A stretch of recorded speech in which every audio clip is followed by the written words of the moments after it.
Since the '08 crash, JPMorgan has received nearly $400 billion in zero-interest federal loans on printed money from you and me, effectively, that was revealed in government records made public for the first time ever, thanks to our first guest today, Senator Bernie Sanders, independent from Vermont. Along the way, Jamie Dimon, in most recent years, has paid himself into the tens of millions of dollars, Senator. Meanwhile, the average American family's value from 2007 to 2010 has gone down 40%.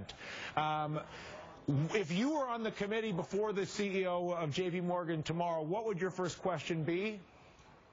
My first question would be, haven't you learned anything from what Wall Street did 4 years ago, where your recklessness and your greed drove this country into a terrible, terrible recession? Are you still the world's largest gambling casino? Why don't you start investing in the productive economy, create jobs, rather than just enrich yourself? And I suspect he would respond to you by saying we have conceived, going back to Bill Clinton and Bob Rubin and the founding of the euro, the world's most efficient distributed risk network, Senator, and it is highly intact, highly complex, and if anything, the regulations of people like Washington, D.C. are making it more difficult for us to do this than not. That would be a characterization, would you not say, of a likely response from Jamie? I think that's pretty much what he would say, and I think our answer is that your highly complicated gambling efforts are not creating jobs in America. We need a fundamental change in the culture of Wall Street so that you are investing in the productive economy, helping us grow jobs, produce products, services, and we don't need any more of these complicated gambling procedures. The second point that I would make on that committee, and I'm not on the banking committee, is to say to him, you were on the New York Fed during the financial crisis, and your company, JPMorgan Chase, received $380 billion in very low-interest loans. Don't you perceive that as a conflict of interest? Why do you think that people representing the banking industry should be on the New York Fed and the other regional Feds when the function of the Feds, among other things, is to regulate the financial institutions? And I mean, I want to come back to the revision of the opportunity-seeking intent of Wall Street. It's supposed to be an opportunity-seeking investment culture, an opportunity to invest and develop. It's become obviously a risk-taking and gambling culture. I want to come back to that, but you really just hit on something, which is you don't have to understand gambling and opportunity-seeking and risk derivatives to understand conflict of interest, which is you got the same guy who's basically paying himself out, using taxpayer money, in charge of supervising himself. A kindergartner could tell you that's going to lead to disaster. Dylan, I would think so. But let's be clear. This is not just Jamie Dimon. You got 17, according to the GAO, who at my request did a study of the conflicts of interest at the Fed. You have 17 other individuals, past and present members of Feds, who collectively, 18 of them collectively, their financial institutions received $4 trillion in very low-interest loans during the bailout period. So, again, if this is not the fox guarding the henhouse, then I don't know what it is. So let's come to the root of the issue. We've been at this for a few years, Senator. You know, obviously I'm going to conclude this in a week from Friday, and we've sort of been at this a while.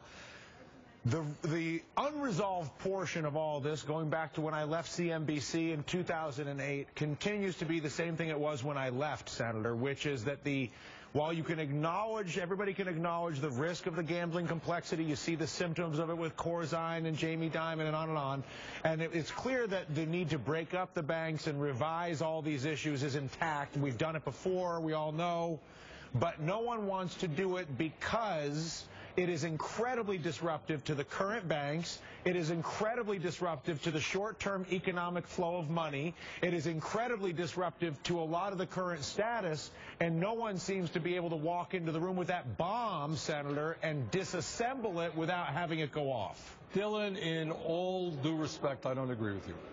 I think that when you have 6 financial institutions in this country that have assets equivalent to 2/3 of the GDP of the United States, that produce half of the mortgages, 2/3 of the credit cards, that have unbelievable political power, I think it is a no-brainer to say that for the sake of our economy, productive economy, and in order to prevent another too big to fail, you have got to break these banks up.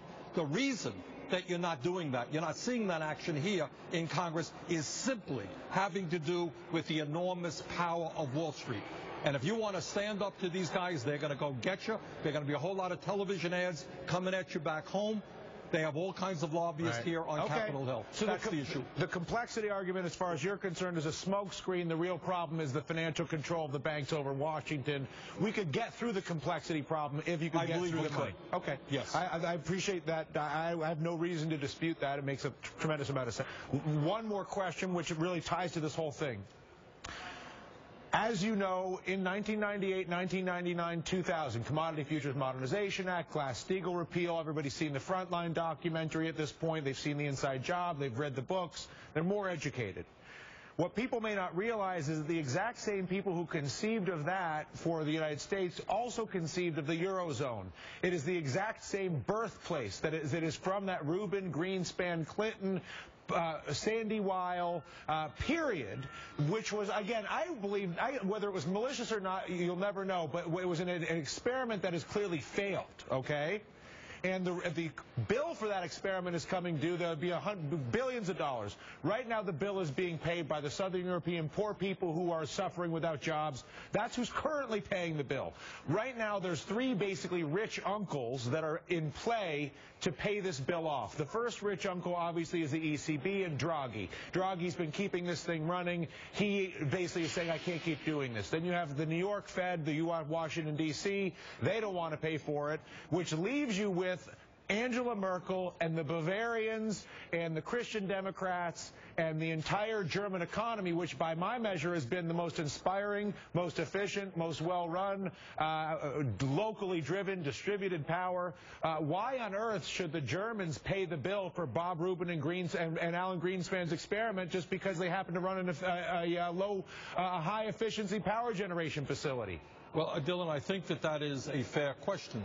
And I think also, by the way, what you're seeing in Europe, you're seeing it in France, you're seeing it in Germany, you're seeing it in Greece, is that ordinary people who have been terribly hard hit by this recession, unemployment off the wall, cutbacks in pensions and health care, ordinary people are saying, hey, maybe it's time to reverse this austerity thing. Let's see austerity for the big banks and the wealthiest people in our countries and in Europe and in the world, and not just working people. But let's be honest about what that word means for the big banks in the world. What that means is a global debt restructuring. What austerity for them is a global debt restructuring where you don't restructure at the expense of the pension holder, but you restructure at the expense of the sovereign debt holder and or the second lien holder, which I know is language that's not widely sort of chattered about in political circles or in media circles, but the fact of the matter is I know you understand it, Senator, and you either restructure at the expense of the people like we're doing in Greece, or you restructure at the expense of the banks, and that's been done, but it's only been done after war, sir. Well, here's where you are. You are really at a pivotal moment, in my view, in modern world history. And we've got to deal with these issues. In our country, we have an incredibly unfair and unequal distribution of wealth and income, and you're having that increasingly all over the world. And what ordinary people are saying, something has got to happen, but you can't keep beating up on working families who have already seen a significant decline in their standard of living. Somebody else is going to have to pay for this, and it can't be just the average person. Yeah. Listen, obviously you have a long career and a proud voice. I was proud to be able to learn from you over the past few years, Senator, if I don't get a chance to talk to you again. Well, Dylan, congratulations for all the great work you have done. We'll miss you, and I'll see you in another venue, I'm sure. Yes, well, cable news it won't be, but television for sure. Cable news, I think, is about had enough of me and me a bit, but we'll do some TV for sure. Maybe in a broad. Well, we got to do show don't tell, Senator. We've talked enough. We got to get. I got to get my boots on here. Show don't tell. We'll talk to you soon, Senator. Thank you. Thank you. Coming up here on the DR Show, the mega panel takes on war and peace, the bloodshed escalating in Syria, but a new study suggests that is not, however, the trend on this planet. And speaking of Syria, from Assad, Barak, and Gaddafi, it's been